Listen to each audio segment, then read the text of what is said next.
Allez, donc bonjour à tous. L'équipe France Bénévolat est heureuse de vous accueillir à notre conférence sur « Et si les associations disparaissaient ?» Nous tenons à exprimer notre gratitude à notre député Éric Courbon pour sa présence. Nous remercions également les représentants de la mairie pour leur soutien et leur collaboration. Votre participation est cruciale dans la mise en œuvre de solutions concrètes pour soutenir les associations. Nous adressons nos plus sincères remerciements aux associations et bénévoles. Votre dévouement et votre passion sont essentiels et font réellement la différence dans notre communauté. Grâce à votre engagement, nous pouvons bâtir un avenir meilleur ensemble. Enfin, nous remercions Roland Louis qui va animer cette conférence. Merci. Je suis, pour ainsi dire, chargé porte-parole du travail qui a été fait par l'association pour rédiger un certain nombre de petits commentaires sur la situation actuelle. C'est celle-là, et si demain les associations disparaissaient, plus de clubs de sport, plus d'ateliers culturels, plus de maraudes, de soutien aux isolés, plus de groupes d'alphabétisation, etc. La liste pourrait être longue de ceux qui cesseraient d'exister.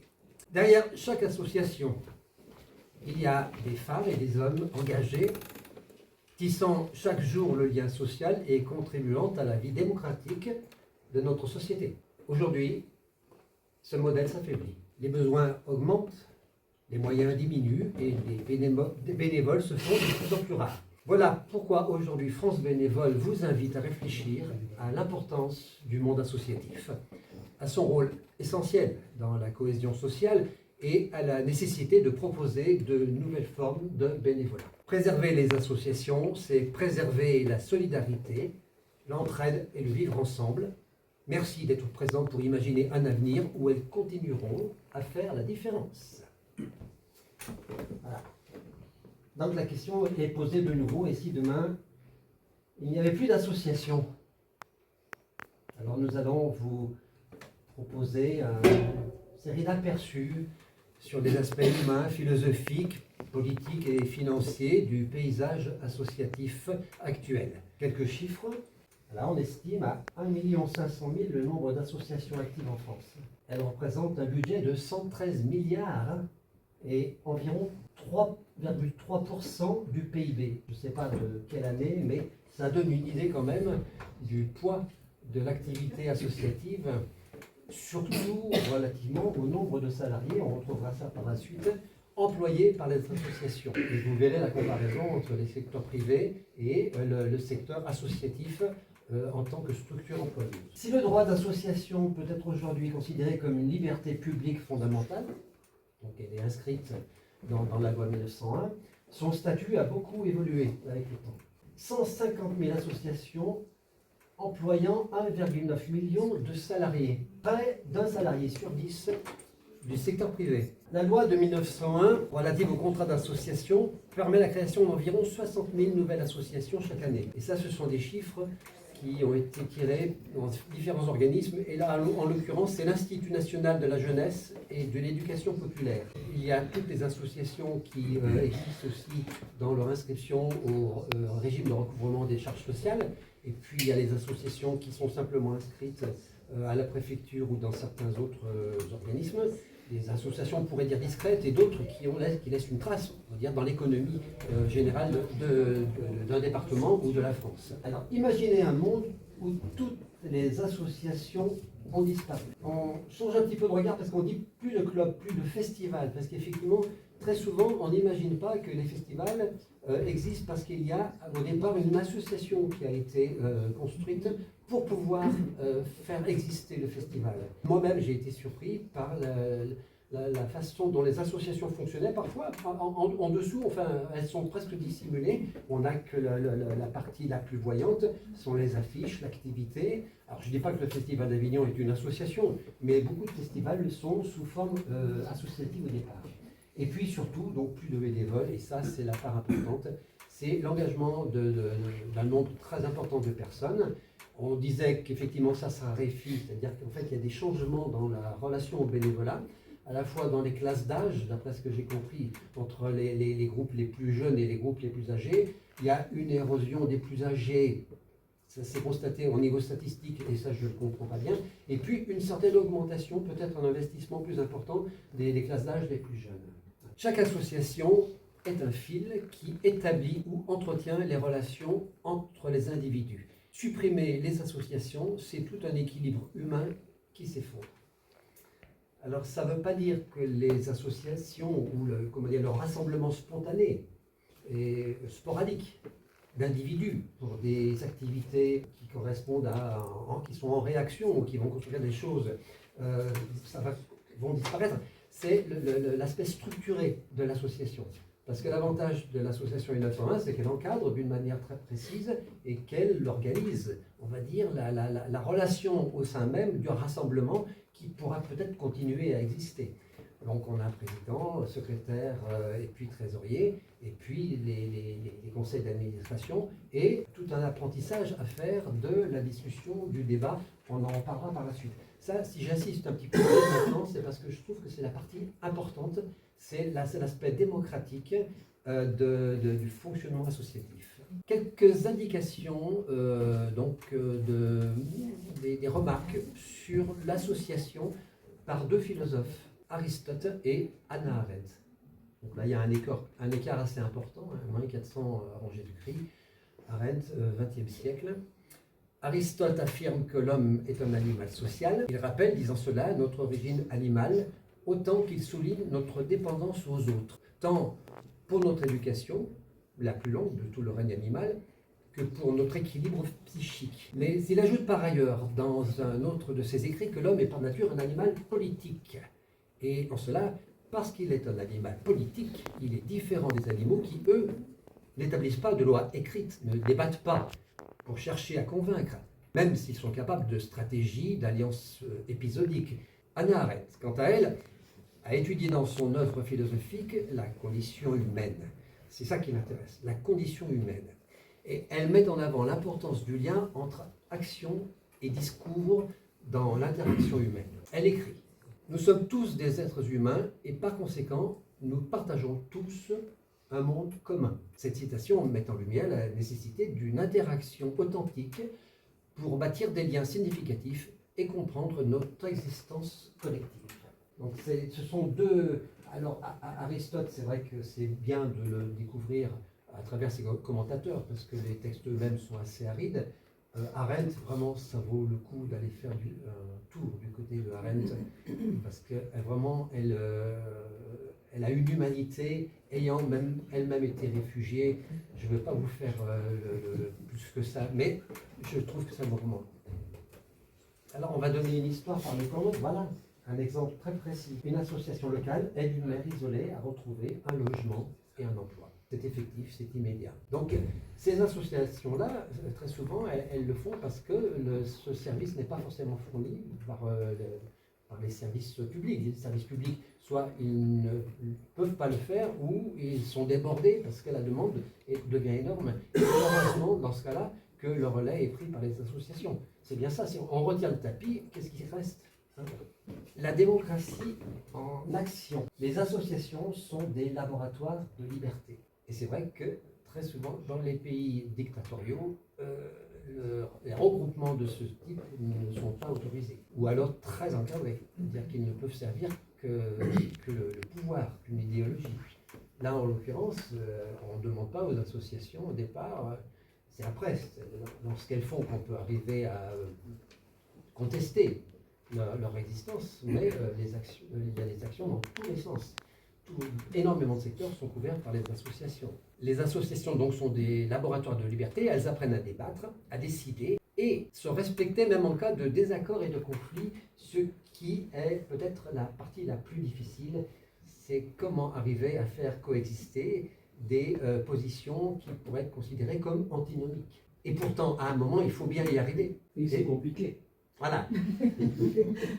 C'est compliqué. Et c'est ça qui est intéressant, parce que constamment dans les associations, je pense que se retrouve un moment où il y a des oppositions dont on se dit qu'elles sont radicales. Or, pourtant, l'association, elle doit continuer à exister et à faire ce pourquoi elle a été construite.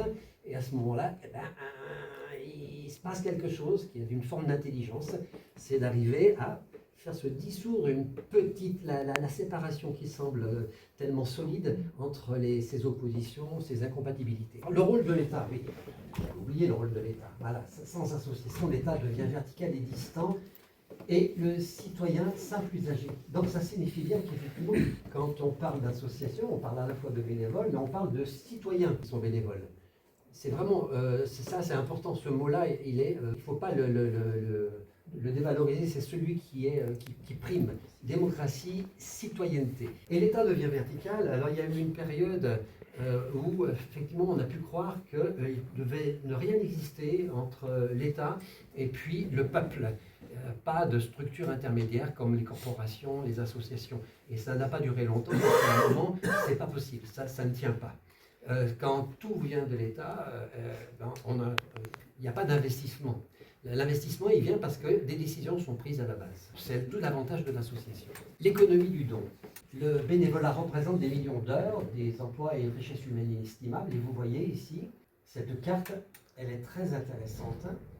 Elle est très riche. On va se contenter d'en faire une lecture un petit peu raccourcie. Les associations de la Loire emploient 11% des salariés du secteur privé. C'est énorme. La moyenne nationale est de 8,9%, dans une fourchette allant de moins de 8,5% à plus de 11,4%. Vous voyez, la Loire se situe dans la partie haute de cette échelle, entre moins de 8,5 et plus de 11,4. Dans la Loire, sur les 1910 associations employeuses, 45% ont moins de 3 salariés, 5% comptent plus de 50 salariés. 45 et 5, ça fait 50%. Ça veut dire que toutes les autres n'emploient pas de salariés, c'est énorme, mais c'est énorme aussi les 50% qui emploient des salariés, allant de plus de 50 à moins de 3. Si les associations disparaissaient, il faudrait inventer d'autres formes de liens. Mais l'humain reste le moteur du collectif. Alors, inventer d'autres formes de liens.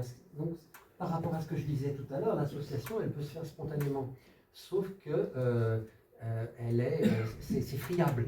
Une association sporadique, elle est friable. Elle va s'écrouler soit dès le départ, parce qu'effectivement, elle n'est pas structurée, ou à la fin de l'action qui avait été envisagée, comme on va s'associer pour partir en vacances ensemble, à la fin des vacances, souvent c'est fini. Voilà. Tandis que là, il y a quand même l'idée d'une forme de pérennité. Alors, je ne sais pas quel est le pourcentage de pérennisation des associations. Il y en a qui durent depuis plus de temps. Ça fait combien de temps que ça existe? 40 l'année prochaine. 40, voilà. Moi, je fais partie d'une association. On va fêter les 30 ans. C'est l'association de philosophie au Citoni. 30 ans d'existence. Mais il y a des associations qui doivent durer le temps d'un coucher de soleil. Ou alors c'est le temps d'un combat. Les coordinations, par exemple, d'intermittents du spectacle, puisque je suis issu du milieu du spectacle, on a duré le temps que durait le combat, le fait d'être rassuré, la pérennisation momentanée du régime d'intermittence du spectacle. Conclusion, défendre l'humanité. Donc on revient à quelque chose qui est très important, défendre l'humanité. La dernière conférence qu'on a eue, c'était de Souleymane Bachir Diagne, c'était universaliser l'humanité avec des moyens d'humanité. L'humanité, la mise en avant de ça, c'est le fait de faire tous partie d'une même espèce qui est humaine, avec ses variétés, ses différences, et l'arriver à vivre ensemble. Tant qu'il y aura des gens pour se tendre la main, il y aura des raisons d'espérer. Et effectivement, quand on fait une association, c'est qu'on n'est pas désespéré. C'est qu'on a suffisamment d'énergie pour croire qu'il est possible de faire des choses ensemble. Alors la question c'est, que vous a apporté votre engagement bénévole au sein d'une association? Voilà, ça fait partie des choses qui sont importantes. Pourquoi s'engage-t-on dans une association?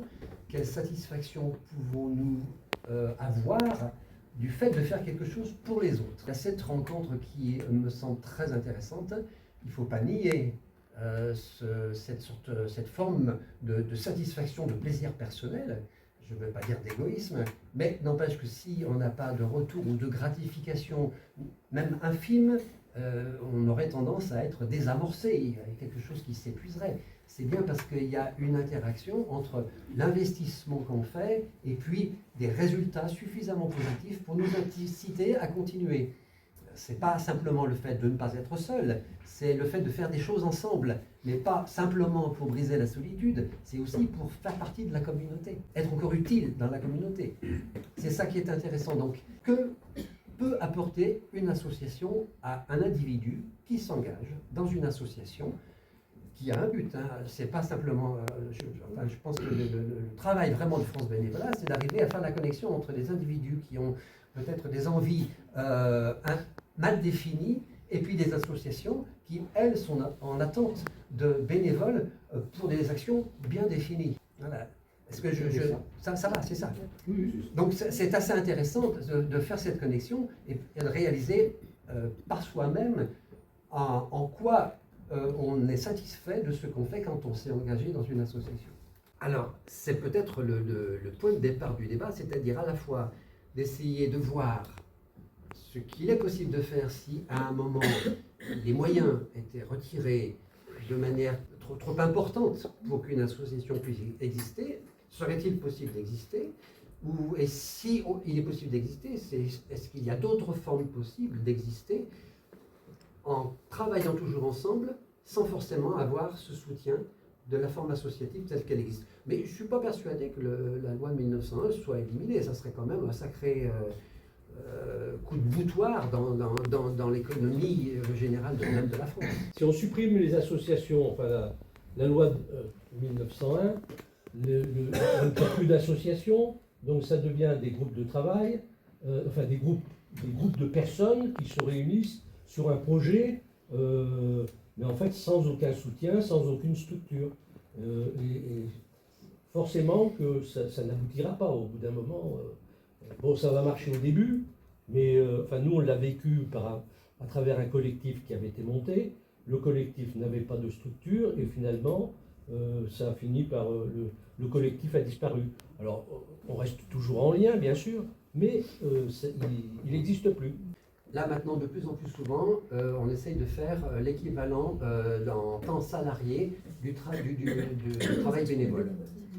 Quand on commence à faire ça, voilà, là on s'aperçoit que si on devait remplacer le travail fait par les associations par des structures qui n'emploient que les salariés, ça ne suit pas.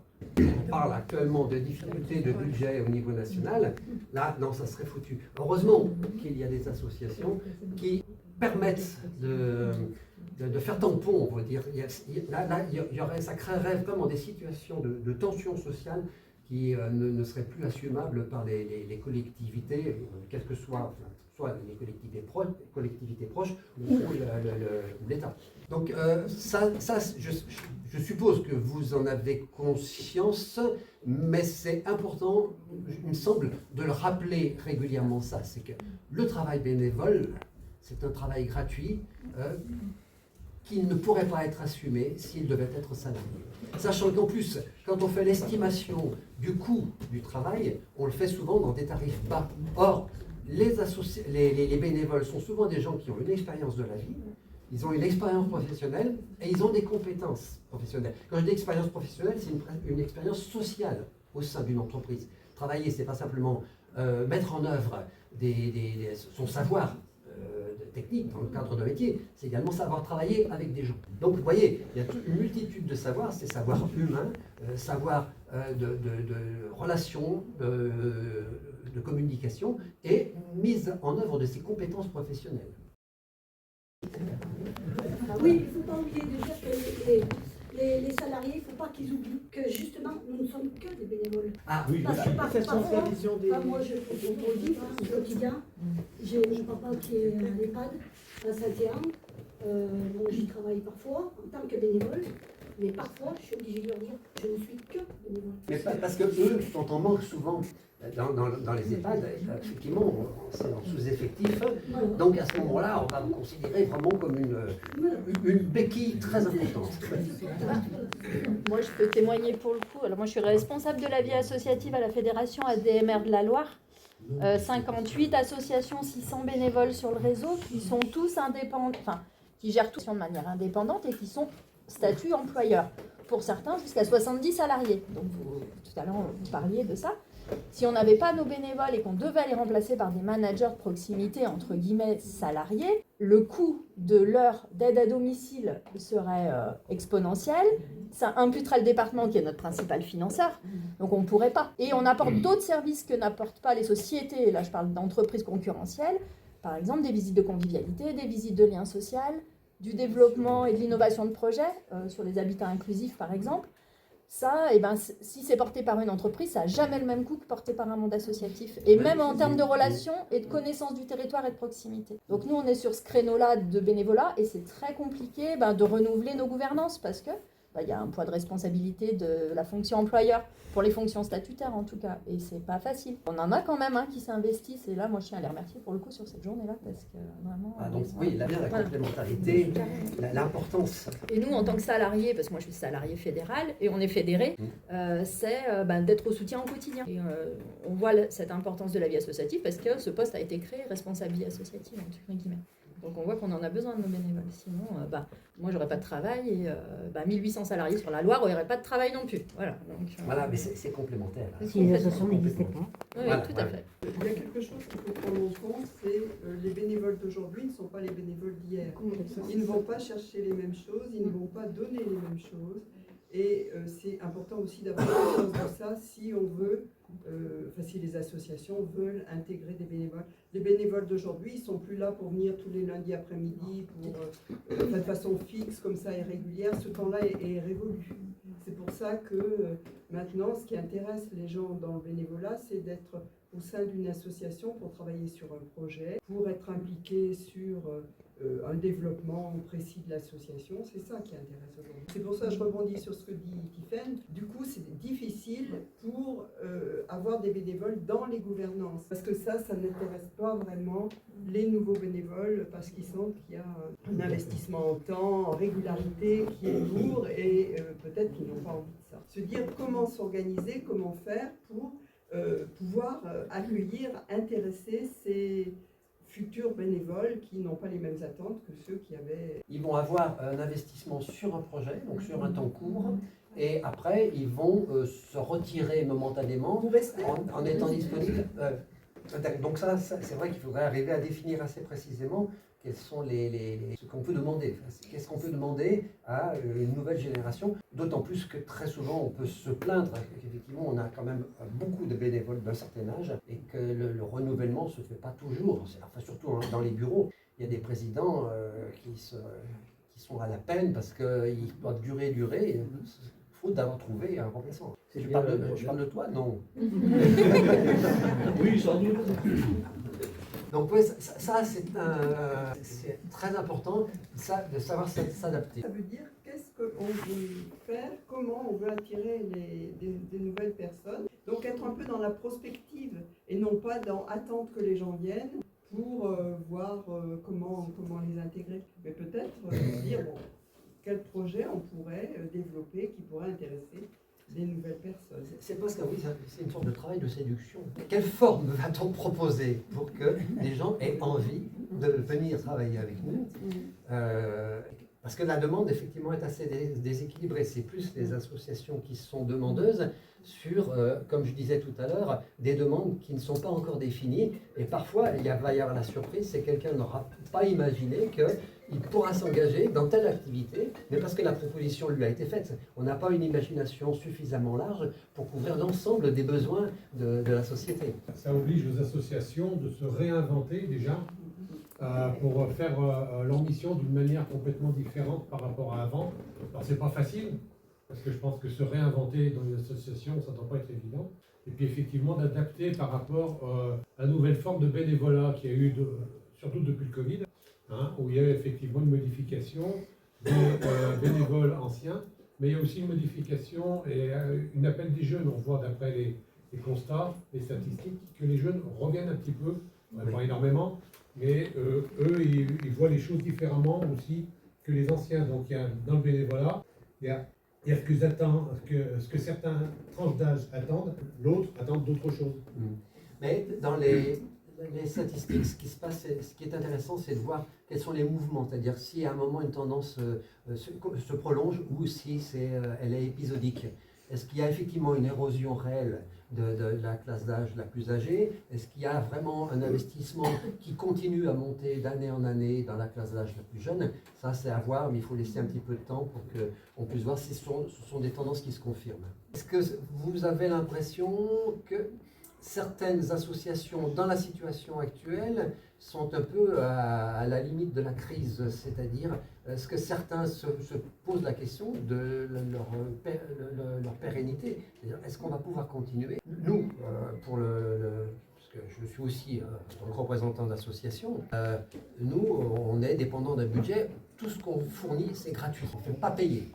Les gens peuvent très bien rentrer dans nos conférences sans adhérer, même sans adhérer. On n'exige pas l'adhésion. Donc, c'est uniquement la bonne volonté.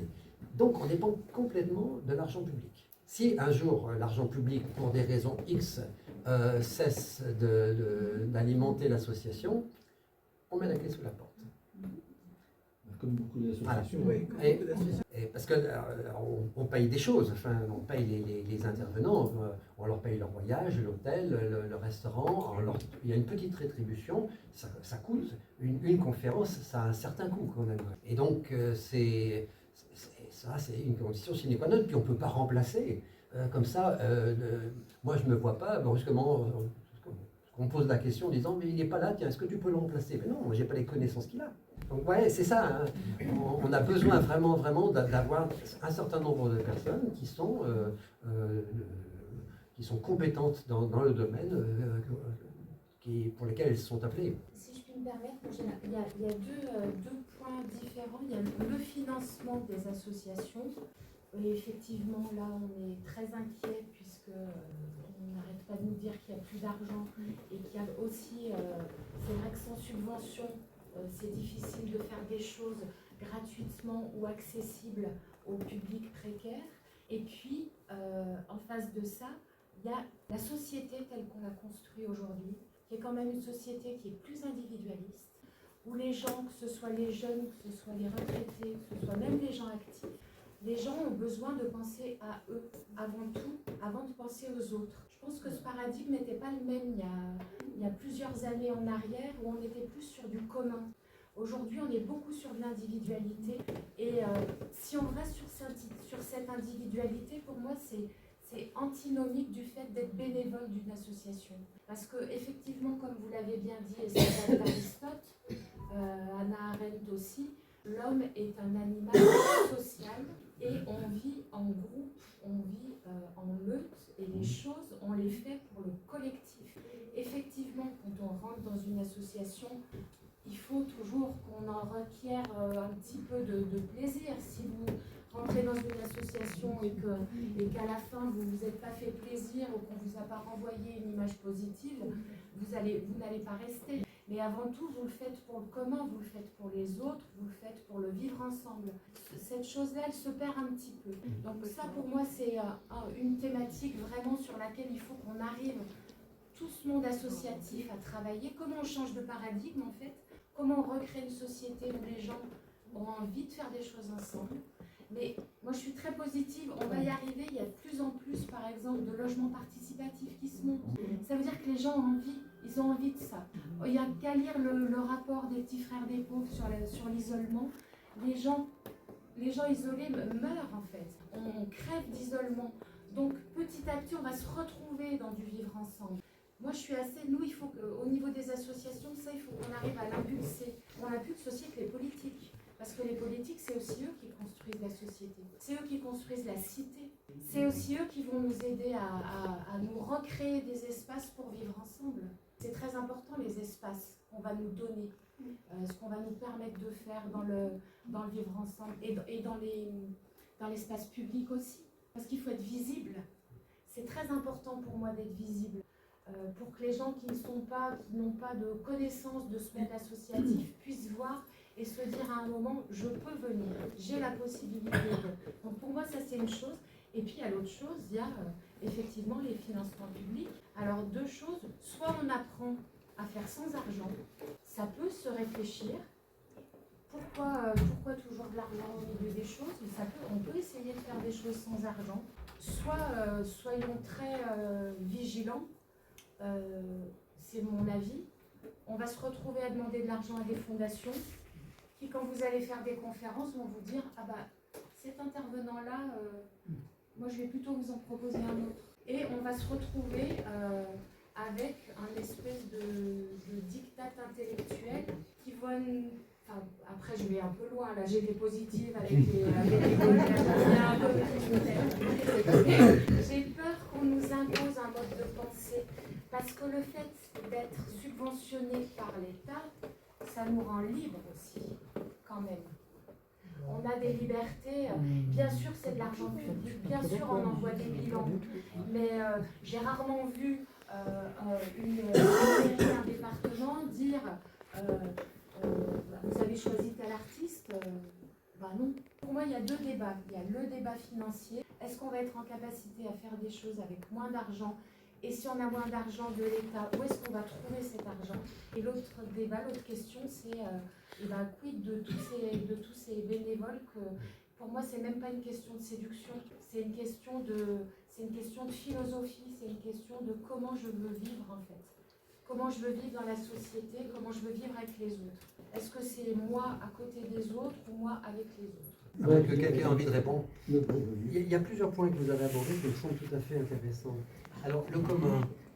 Peut-être que, en fait, il y a maintenant une aspiration à créer du commun de manière différente de celle que nous connaissions. C'est un petit peu ce que disait Madame. La demande du bénévolat, ça ne veut pas dire qu'il n'y a pas l'envie de participer à quelque chose, sauf que ce n'est pas de la même manière. Donc il y a une évolution certainement dans cette histoire, cette notion de communauté. Nous, on est bâtis d'après notre histoire, et il y a eu des bascules. Et là, le Covid semble être à un moment très important. On s'en revient régulièrement. On sent qu'il y a eu quelque chose qui bascule. Vous avez parlé également de la notion de social qui est inhérent à l'espèce humaine. Vous avez dit surtout social, moi je dirais plutôt politique, parce que dans la meute, un social, on va dire, non cadré, même si le cadrage n'est pas forcément c'est pas une façon bridée, c'est une façon de canaliser et d'organiser. Dans la meute, ça peut très bien être et n'être que le rapport du plus fort au plus faible. Alors que dans le politique, dans une certaine option du politique, la démocratie, enfin celle dans laquelle nous vivons, on est dans le débat, la discussion, l'échange, l'argumentation, et ça, effectivement, c'est quand même différent. Même si la hiérarchie continue à exister, parce qu'à un moment, on va se dire que quelqu'un va avoir une sorte un peu plus d'importance, va devoir prendre une décision par rapport à tout ce qui a été dit. La visibilité. La visibilité, j'avais parlé tout à l'heure de séduction. Visible, moi je ne connaissais pas France Bénévole jusqu'à ce que mon frère m'en parle. Et je me retrouve là. C'est une sorte de coïncidence. Hein. On se retrouve, effectivement, je me retrouve là par hasard. La visibilité, dans le monde du spectacle, on connaît bien. Mais pourquoi vous ne m'avez pas averti que vous jouiez? Mais si, on a fait de la pub, sauf que la pub est tellement pléthorique que, eh bien, on ne peut pas lire toutes les informations qui nous sont données. On a un regard qui est sélectif. On va s'intéresser à telle chose plutôt que telle autre, donc on ne sera pas informé de beaucoup de choses. Donc ça, c'est aussi problématique. Vu la quantité d'associations, il n'est pas possible que toutes les associations soient connues par tout le monde. Donc quel est le travail qui va être fait? Est-ce qu'on va être dans une sorte de concurrence publicitaire pour arriver à exister dans la visibilité? Non, j'ai l'impression que c'est plutôt des sortes de circuits qu'on va emprunter en fonction du bouche à oreille, le fait de suivre tel courant qui va nous amener à telle personne qui a besoin de telle chose. Puis c'est vraiment la communication. La jeune mère qui était dans la panade et qui va trouver peut-être un métier, un logement grâce à une association. Comment a-t-elle eu l'information que cette association pouvait l'aider? Voilà, la question, elle est aussi de cet endroit-là. C'est qu'est-ce qui fait qu'à un moment, il y a un besoin et une possibilité de réponse qui est proposée. Oui. Je veux suivre. Ah bon? C'est juste que après, je vais réagir. L'argent, oui, effectivement, l'argent public ou privé. C'est vrai qu'on a tendance maintenant à nous dire vous êtes trop lourd pour l'argent public, allez voir du côté des mécènes et tout ça. Et c'est vrai que la grande peur, c'est de se dire que déjà, faire de la publicité pour quelqu'un, on devrait plutôt être payé, donc on est payé en l'occurrence pour le faire, pour ainsi dire, mais quel est le poids, la contrainte du privé? Ça dépend, je ne sais pas. Mais nous, on ne dépend pas d'argent privé. Enfin, à aussitôt dit, on n'a jamais eu de pression de la part de nos financeurs. Mais je ne sais pas si... Alors, on n'a pas de pression de la part de nos financeurs publics. Par contre, on a une obligation légale de se conformer au texte de loi, enfin, moi, dans mon domaine en tout cas, qui sont de plus en plus, et pour le coup, je trouve ça bien, contraignants, parce que ben, voilà, on agit sur du public fragilisé et qu'on ne peut pas faire n'importe quoi à domicile. Donc, nous, on est à l'équivalent d'un établissement médico-social hors les murs. Donc, on a les mêmes contraintes pour l'évaluation par l'HAS, etc. Et suite au scandale Orpea, par exemple, on a des contraintes réglementaires qui explosent. Et là, on est dans la limite des compétences de nos bénévoles. Et c'est pas un reproche, hein, on leur fait faire des choses où on se dit, oui, là, il faudrait du professionnel. Donc, on peut épauler, mais on n'a pas les moyens de mettre des professionnels pour le faire à leur place. Parce que là, les coûts, c'est pareil, ça exploserait, entre guillemets. Oui, je voulais réagir par rapport à la notion d'individualisme qui a été citée. Je pense que les associations ont parfois aussi une posture individualiste. Vécu dans plusieurs milieux, le sport, par exemple, j'ai pas mal été investi dans le monde du sport, où l'association veut son terrain, ses tribunes, son machin, son truc, et n'a pas une vision territoriale de son approche. C'est-à-dire qu'elle est toute seule dans son coin, elle défend son beefsteak, peu importe ce qui se passe à côté, et c'est parfois aussi un peu des limites du monde associatif, qui vit en vase clos, qui pense à elle, qu'à elle, et qui va chercher des subventions, peu importe si autour d'elle il y a d'autres associations qui font à peu près la même chose et qui pourraient aussi partager à la fois des compétences. On en parlait tout à l'heure au niveau du bénévolat, dans le monde de la musique, le jazz, il y a plusieurs associations autour du jazz sur Saint-Étienne, par exemple. Et on se pose les mêmes questions, des fois on pourrait peut-être mutualiser des choses. Et je pense que dans le travail qu'on doit faire, il y a tout un tas d'approches, mais il faut aussi peut-être qu'on se pose la question de la relation de notre territoire et comment dans ce territoire on existe avec d'autres associations, qu'on optimise les moyens, les compétences, les moyens financiers, etc., sans perdre son identité. Si je prends l'exemple du jazz, Jazz au sommet, c'est pas la même chose que Gaga Jazz ou que Rhino Jazz.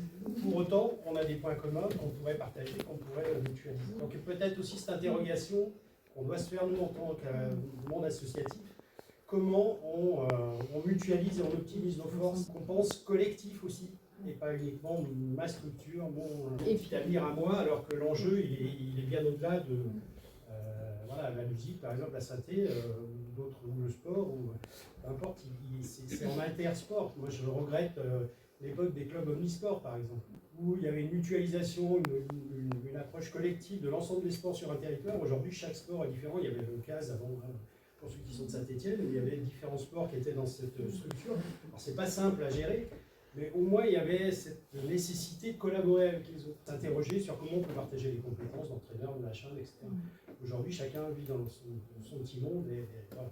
Donc, il y a peut-être cette interrogation-là à faire aussi au niveau du monde associatif, par rapport au territoire et ses activités. Comment ça peut se faire? C'est-à-dire là c'est un peu une réunion qui peut créer l'occasion justement d'une tentative de rassemblement des énergies, comme vous disiez, la mutualisation.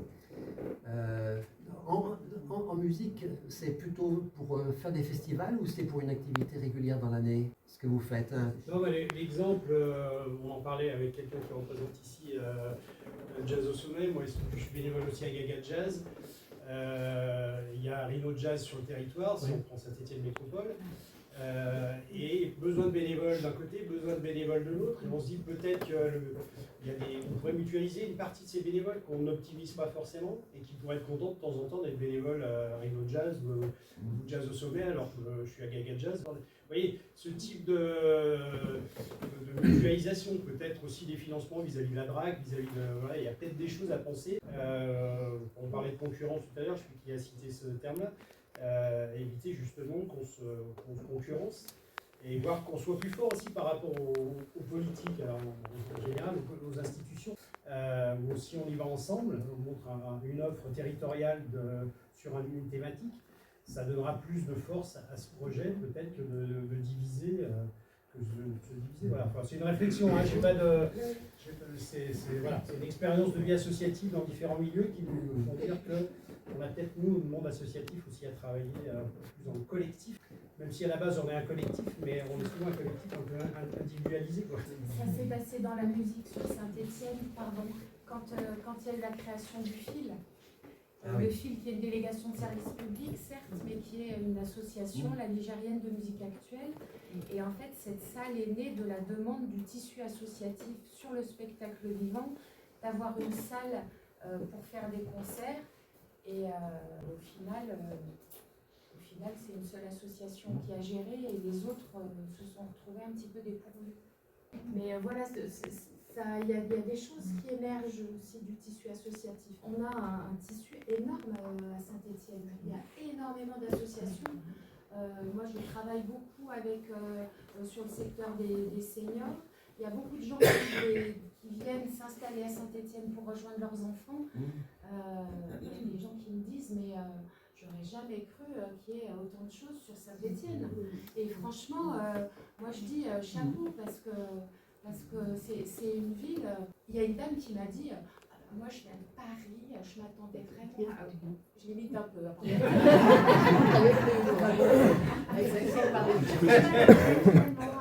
dans une ville ouvrière où j'allais m'ennuyer.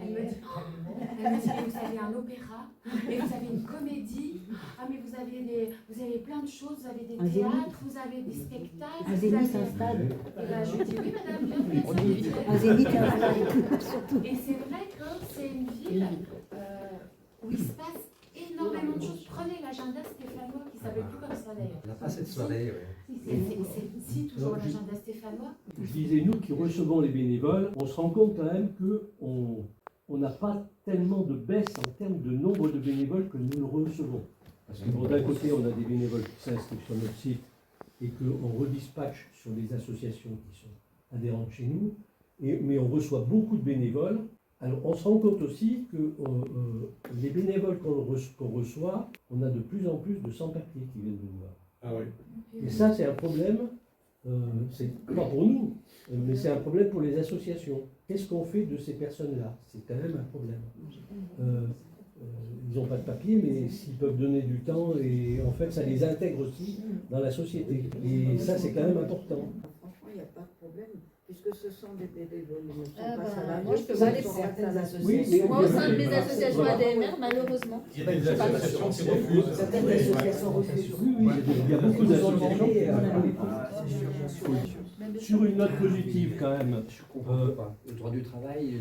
Non, alors moi non, mais en fait, à tous nos bénévoles, on doit demander une attestation d'honorabilité, on doit demander un extrait de casier judiciaire parce qu'on est avec des publics vulnérables. Et tout simplement, ils n'ont pas de numéro de sécu, ils ne peuvent pas le demander. C'est juste ça, parce que bien sûr, ils donnent du temps et moi je serais ravie de les accueillir. Hein. Je suis travailleur social de formation, donc imaginez bien que moi, quand je leur dis non, je suis. Ça me. Il ne faut pas qu'ils soient en contact avec le public, mais même statutairement, j'ai pas le droit. Bon, et on se rend compte aussi qu'au niveau des associations, le problème avec les jeunes, c'est que on trouve qu'il n'y a pas eu de réflexion pour recevoir les jeunes. Les jeunes, ils n'ont pas du tout la même approche du bénévolat que nous, on a pu avoir. C'est-à-dire que eux, effectivement, ça va être du ponctuel, d'abord parce qu'ils ont leurs études, donc ça veut dire qu'il faut que les associations, elles aussi, prennent en compte le fait que ça ne peut être que du ponctuel, mais ça peut être un ponctuel qui devient à terme, si on est suffisamment intelligent et si on a suffisamment de projets pour les capter justement. Bon, on est intervenu plusieurs fois dans l'université, à Saint-Étienne, les différents secteurs, et on a quand même des jeunes qui sont intéressés, quoi, qui ont envie, mais il faut leur donner ce qu'ils ont envie de faire, quoi, voilà. Le bénévolat, c'est du ponctuel, c'est de l'envie, c'est du plaisir, quoi. Si on n'a pas de plaisir pour faire du bénévolat, on ne fait pas de bénévolat. Il n'y a pas une enquête qui aurait été faite qui essayerait justement d'arriver à définir l'attente de l'engagement en tant que bénévole de cette classe d'âge? Parce que la question, il faut la poser aux personnes concernées. Bien sûr. Donc ça voudrait dire on se rend compte que c'est que à trois quarts, c'est du ponctuel. C'est du ponctuel. On a une activité spécifique, une association une activité spécifique un jour, les Jeux de la diversité. Avec Face Loire. Voilà, Face Loire, donc ils ont besoin une journée de 40 personnes, de 40 bénévoles. Ils les forment ponctuellement, ils leur offrent le repas, et puis ils s'occupent de gérer l'activité qu'ils veulent faire. Donc ça, on en a cycliquement des demandes comme ça. Mais il faut les trouver. Alors, si on capte ces jeunes-là, effectivement, ça va arranger tout le monde, quoi. Ça va arranger toutes les associations qui ont ce type de profil. Et à terme, ça permet peut-être à d'autres associations de les capter et puis de petit à petit les faire entrer dans l'association de façon récurrente. Il y a un biais qui existait pour capter les jeunes sur le monde associatif, c'est le SNU. Ils avaient des heures de volontariat à donner derrière. Une trentaine d'heures. 80 heures suite au SNU de 15 jours, et je trouvais que c'était un bon biais. Moi, en tant que bénévole dans une asso, j'ai fait des demandes de mission de SNU. Ces jeunes, ils sont venus, et l'année d'après, ils sont revenus nous demander si pour la même organisation de compétition, on avait besoin de bras, ils seraient là. Quelque part, on met des graines aussi. Elle n'est pas perdue, cette graine. Et les jeunes, ils vont aussi vers des associations pour lesquelles ils s'identifient. Et en fait... c'est comme ça qu'on rentre dans le bénévolat. Et les associations de jeunes gérées par des jeunes, ça existe. Et c'est cette éducation populaire-là qu'il faut perpétuer aussi. Qu'est-ce qu'on fait? Comment ils montent leurs projets? Comment on les accompagne à monter des projets associatifs? Et à construire des associations qui leur ressemblent. Il y a aussi cette question à comment on peut... le télébénévolat, quoi. Ça, c'est un truc pour les jeunes. Il faut que les associations acceptent aussi d'avoir dans leur réorganisation sur un temps limité, enfin voilà, dans leur organisation, qu'ils intègrent des bénévoles, mais sur un temps limité. L'organisation des réunions. Si on a des jeunes à la réunion à 14h, pour eux, c'est pas possible, c'est à 20h. Mais suivant la tranche d'âge où on est, c'est pas simple. Enfin voilà, c'est vraiment se poser la question de comment on est organisé aussi. Est-ce qu'on peut imaginer qu'à ce moment-là aussi, on est en train d'envisager des bénévoles qui vont être captés par une activité? Mais est-ce qu'il n'y a pas aussi une envie peut-être de polyvalence? C'est-à-dire la possibilité d'intervenir à la fois de manière brève sur un festival de jazz, parce qu'au moment d'un festival de jazz, il y a besoin de monde pour faire l'accueil, l'encadrement, s'occuper des boissons, éventuellement transporter du matériel. Et puis le fait qu'ensuite, quelque temps après, ces mêmes personnes puissent aller intervenir dans un autre secteur. Je vais devoir partir avant la fin, donc je voulais vous dire quelques mots déjà pour vous remercier de votre invitation.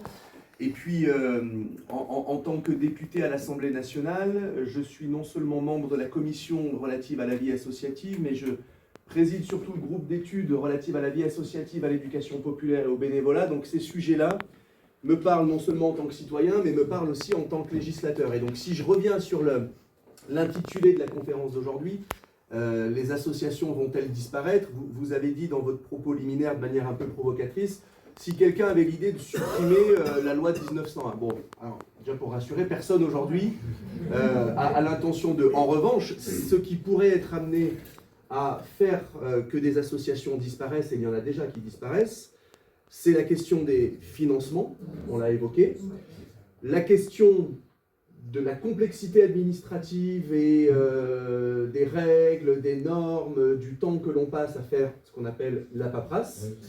Et puis les évolutions des formes de bénévolat, plus que la raréfaction en elle-même du bénévolat, parce que pour le coup, les chiffres sont assez surprenants. Il n'y a jamais eu autant de bénévoles. Mais effectivement, le bénévole tel qu'on le connaît dans la plupart encore de nos associations, c'est-à-dire la personne qui vient faire sa demi-journée de permanence tous les lundis, et puis qui va rester pendant 40 ans dans l'association en étant un coup secrétaire, puis trésorier adjoint, puis qui finit par être président, puis qui veut partir, puis qui part pas, etc. On sait très bien que ça n'existera plus dans quelques années.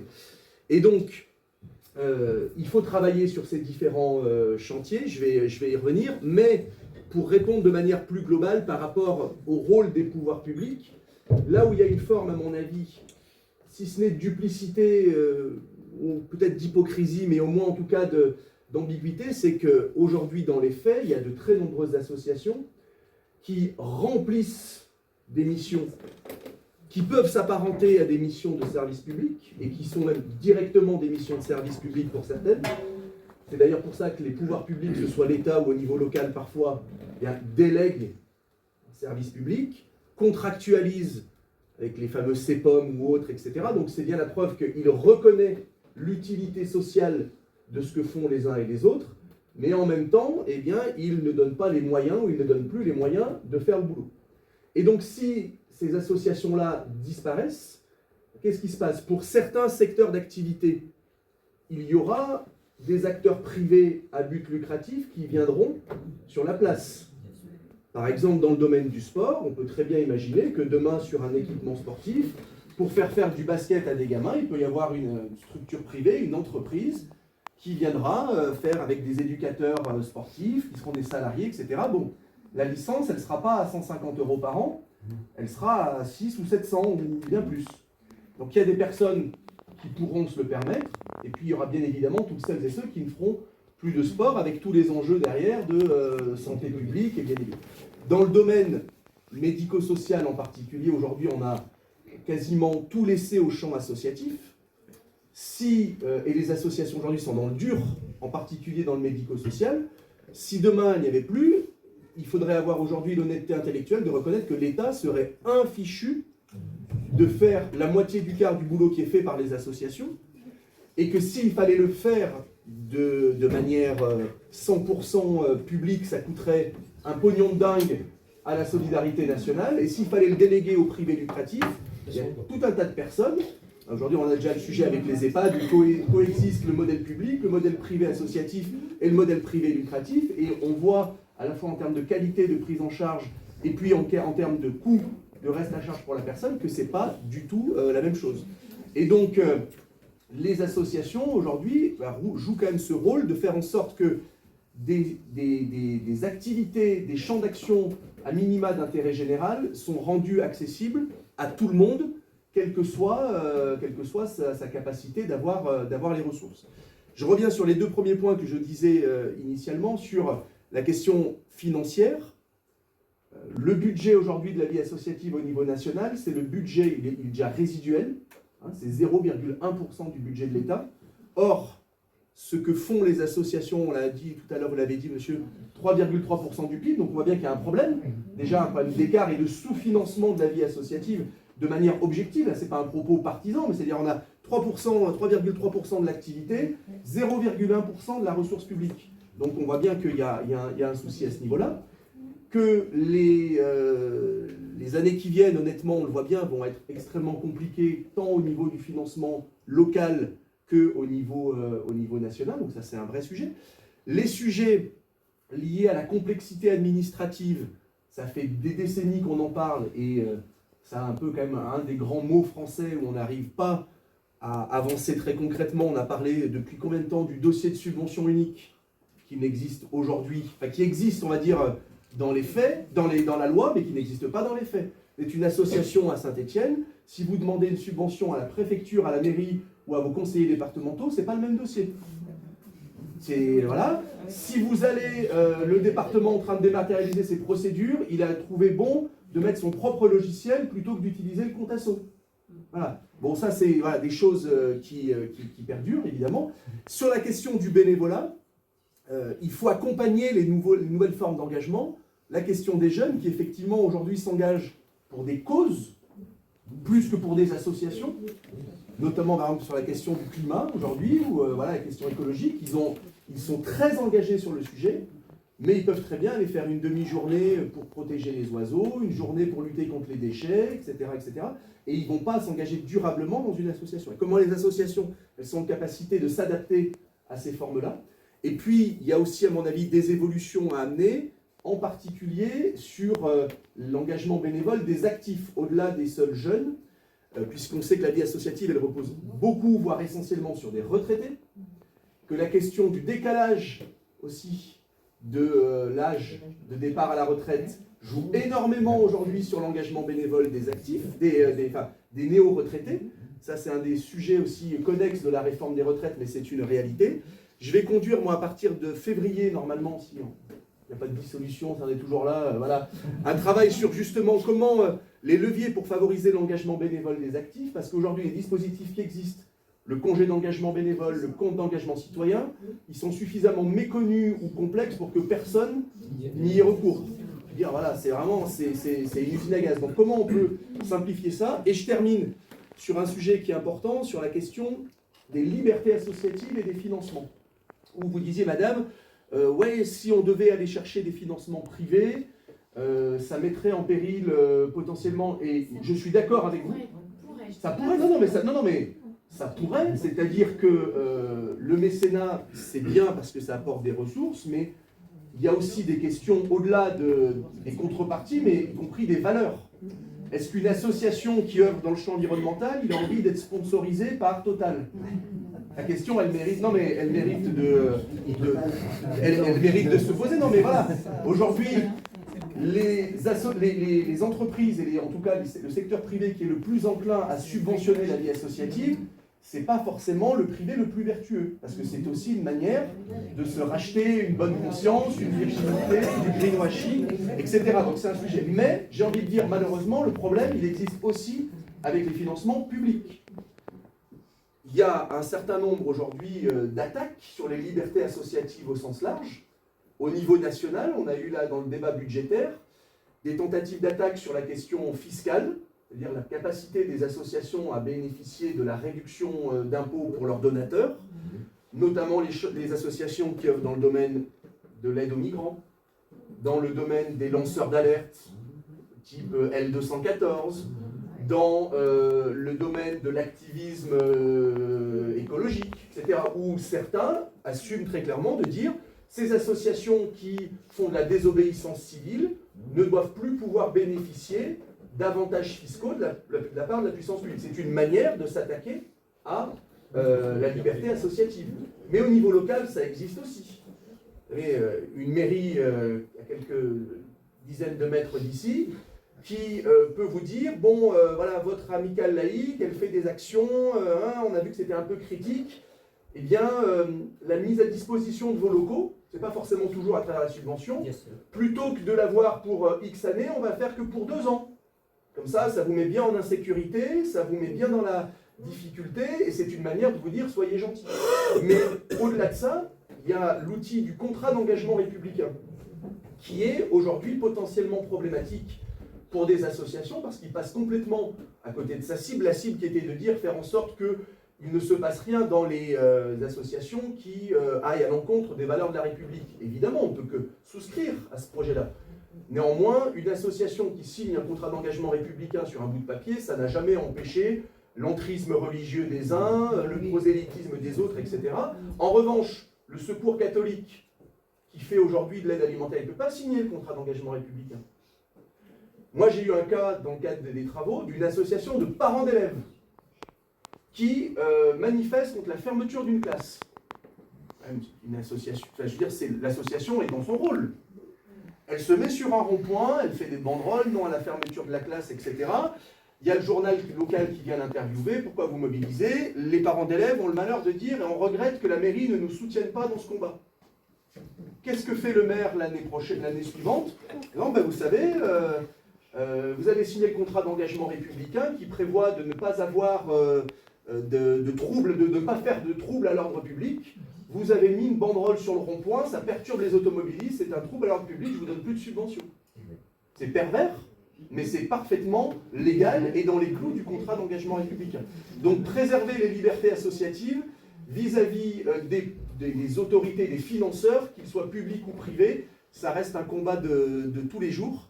Et c'est important que les associations rappellent à tous leurs financeurs que ce n'est pas parce que vous nous donnez des sous, d'une part vous nous le donnez parce que vous partagez ce pourquoi on l'utilise et ce pourquoi on en a besoin, mais ça ne vous autorise pas non plus à corseter nos actions et notre volonté de dire quand ça va, et y compris de dire quand ça ne va pas. Voilà. Donc, parce que si tout allait bien, quelque part on n'aurait pas forcément besoin de certaines associations dans malheureusement de plus en plus de domaines d'activité. Voilà.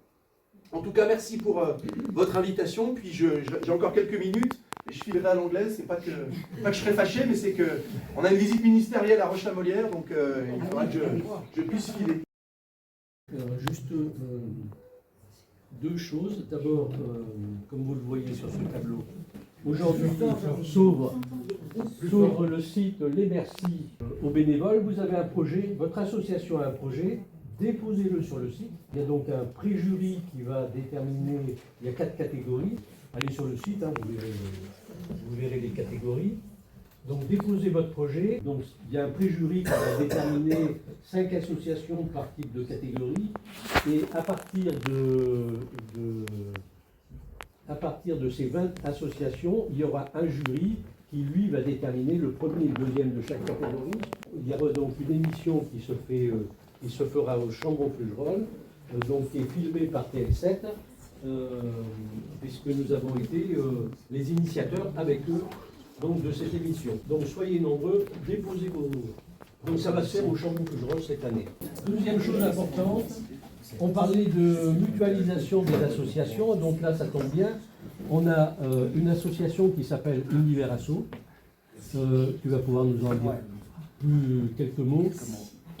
Et justement, cette association-là essaye de mutualiser les associations pour profiter des expériences de tout le monde. Pour vous parler un peu d'Univers Asso, alors moi je travaille dans une entreprise qui a envie de changer le monde et qui a envie d'être un acteur politique dans le monde et qui a la particularité, c'est une banque qui aujourd'hui a 50% du tissu associatif stéphanois comme client. Et on s'est posé la question de la problématique qui pouvait concerner le monde associatif. Et il y a beaucoup de choses qui ont été abordées. Moi je crois qu'on ne peut pas résolument penser que l'État réglera tous les problèmes et que chacun doit être acteur du monde dans lequel il vit et qu'on a la possibilité ensemble collectivement de changer le monde. Donc on a réuni une 50aine d'associations pour leur demander quelles étaient leurs problématiques et on a déterminé avec elles à travers une organisation de réflexion 5 piliers. Le premier c'est le bénévolat, le deuxième c'est le financement. Et la première préoccupation des assos c'est le bénévolat, la deuxième c'est l'argent, le financement, la troisième c'est la mutualisation. La quatrième, c'est la professionnalisation et la partie administrative, ça a été abordé. Et la cinquième, c'est peut-être celle qui fédère le tout, c'est la communication. Et donc, fort de ça, on s'est rapproché des acteurs qui étaient en capacité d'apporter des solutions sur ces 5 piliers. Donc, on s'est rapproché de France Bénévolat. Pour le pilier du bénévolat, l'association fondamentale qui appréhende le bénévolat sur le territoire. Sur la partie financement, on s'est rapproché de la CCI, avec laquelle on est en train d'essayer d'aborder, de négocier les conditions, et de certains réseaux d'entreprises. On veut être apolitique. Désolé, M. Courbon. On veut être apolitique. Sur la partie mutualisation, on s'est rapproché de structures qui pourraient nous permettre de construire des liens. L'objectif de tout ça, c'est de décloisonner le tissu associatif. J'ai aimé ce que vous avez dit sur Gaga Jazz, sur la partie jazz. C'est vous, monsieur, je crois. Je pense que nous, notre idée, c'est d'aller encore plus loin. Le décloisonnement et pourquoi il n'irait pas sur les 3 grands mouvements associatifs que sont le social, le sportif et le culturel. Pourquoi on ne mélangerait pas tout? Pourquoi est-ce qu'il n'y aurait pas des gens qui seraient passionnés de jazz et de football en même temps et qui pourraient donner du temps sur tout ça? Donc pourquoi aujourd'hui, malheureusement, on fonctionne beaucoup trop en silo? Vous savez, chacun a son univers, chacun a son prépa carré. Ça a été aussi beaucoup dit dans la conférence. Le 4e pilier, c'est la partie professionnalisation. Donc, comment on accompagne les associations à la professionnalisation, faire des dossiers européens, faire des dossiers d'aide pour salarier quelqu'un dans sa structure, c'est compliqué. Et donc, il faut des experts. Et puis, le 5e pilier, c'est la communication, j'en ai parlé. Donc, on s'est rapproché autour de la table. Il y a l'UDAF de la Loire, il y a TL7, il y a ici, il y a une Extinso, le cabinet d'experts comptables. Il y a Face-Loire, il y a des acteurs individuels, Gilbert Delahaye, il y a Reva qui est Reva, c'est le Festival des Curieux Voyageurs, peut-être que vous connaissez ce festival-là. Il y a, je voudrais oublier personne, donc la CCI. Pardon? Les pompiers. Alors notre président, je voulais finir, le président de l'association, c'est Jérôme Giron, qui est le président des pompiers militaires de France. Le secrétaire c'est Guillaume Vincent, c'est l'ancien président du handball masculin de Saint-Étienne. Et le trésorier, évidemment, c'est notre expert comptable, qui est Sébastien de Citer pour une extinction. Donc, autour de ces 5 piliers, on a commencé à apporter des réflexions. Et si on revient sur la partie... Alors, un truc que je veux revenir tout de suite sur le financement, ça ne peut pas être que les politiques, que l'État ou que les entreprises qui accompagnent. Vous avez votre responsabilité à créer des modèles vertueux, à pouvoir lever de l'argent dans vos associations. Il existe des choses modernes, nouvelles, qui permettent à chaque association d'essayer de générer de la recette. toutes les associations ont ce devoir, selon moi, d'essayer de réfléchir pour comment elles peuvent, elles aussi, générer de la recette. Nous, on ne veut rien inventer avec Univers Association. Nous, ce qu'on veut, c'est simplement interconnecter le tout, faire du lien.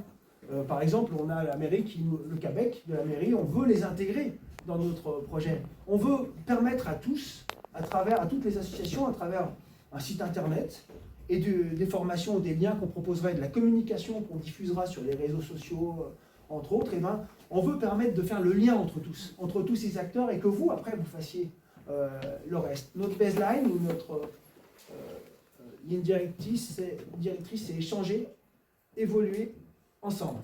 La question de l'évolution, c'est un vrai sujet associatif. Il y a beaucoup trop d'associations qui fonctionnent aujourd'hui comme elles fonctionnaient il y a 20 ans. Et ça ne marche plus. Ça ne marche plus sur plein de piliers. C'est important qu'entre elles comprennent et qu'elles prennent les bonnes pratiques et les évolutions que chacune association a pu mettre en place pour essayer de l'agréger dans sa propre association. Alors autour de la table, quand on se réunit en conseil d'administration, on s'est dit ouais, mais on va faire quoi avec Univers Asso? Parce qu'il faut qu'on réfléchisse. Alors quand on vient sur le pilier du bénévolat, et le jour où on s'est réunis, malheureusement, les collègues de France Bénévolat n'étaient pas là. Je vais vous dire déjà le premier truc qui nous a parlé, puisque la thématique du jour c'est le bénévolat, c'est de dire le mot bénévole déjà, c'est pas bon. Il y a un truc qui ne va pas dans le bénévole. Ça serait plutôt un citoyen engagé, un bénévole en définitive, qu'un bénévole qui laisse entendre gratuit. Ce qui dit gratuit n'a pas de valeur. Ça paraît, pour nous, en tout cas, ça nous paraît à repositionner dans une communication de l'engagement du citoyen. Bénévole, c'est bonne volonté. Oui, mais bonne volonté, aujourd'hui, dans la façon dont les choses ont été mises en place, ça laisse entendre de la gratuité. Or, dans le monde d'aujourd'hui, l'engagement en tant que tel, vous en avez parlé, c'est une autre façon d'exprimer. Et là, on a juste, si je vous fais la prise de notes, si vous me permettez, les plus gros piliers qu'on a mis quand on a parlé du bénévolat, on s'est dit, ce qui est important, c'est que les associations, on va essayer de vous envoyer ça à travers un site internet avec des solutions ou des réflexions pour les gens qui vont adhérer à Univers Asso, c'est gratuit. Il y a, si ce n'est l'obligation de ne pas venir juste pour recevoir, mais avoir envie de donner. Et vous êtes président. Vous savez que dans vos assos, ce qui vous énerve le plus, c'est les gens qui viennent juste consommer, qui ne viennent pas s'engager qui ne viennent pas donner. Nous, c'est pareil, sur Univers Asso, nous, ce qu'on a besoin, on ne va rien inventer, on ne va rien faire seul, c'est vous qui allez le faire, c'est nous qui allons le faire ensemble. Donc, ce qu'on s'est dit, on va essayer d'emmener des axes de réflexion sur ce site internet et des solutions. On espère le sortir sur le premier trimestre 2026. Donc, suivez-nous, je dirais sur les réseaux sociaux ou autres. Sur le parcours de recrutement, comment on accueille un bénévole, c'est très important, ça nous a paru important. Le bon accueil du bénévole, la formation, des tutos, des choses ludiques qui lui permettent de bien situer son rôle. Évidemment, la communication avec son sens, ce qu'on attend de lui, son statut, sa valorisation, cette recommandation, cette reconnaissance que le bénévole a besoin. Après, une offre d'inscription simple, il faut simplifier au maximum les processus. Aujourd'hui, on est dans un monde où les choses simples sont les choses qui sont les plus pertinentes, c'est ce qui fonctionne le mieux. Et donc on gagne tous dans nos process internes à simplifier les choses. Et puis la notion de fidélisation, un bénévole, il faut qu'il l'inclure dans le fonctionnement, lui donner une place dans la gouvernance même, l'adapter au nouveau défi, il va emmener quelque chose de différent, accepter l'échec, accepter l'erreur, accepter la différence, ça a été dit tout à l'heure. C'est-à-dire que quelqu'un d'autre, d'un autre univers, il peut penser différemment que vous. Il peut penser différemment que nous.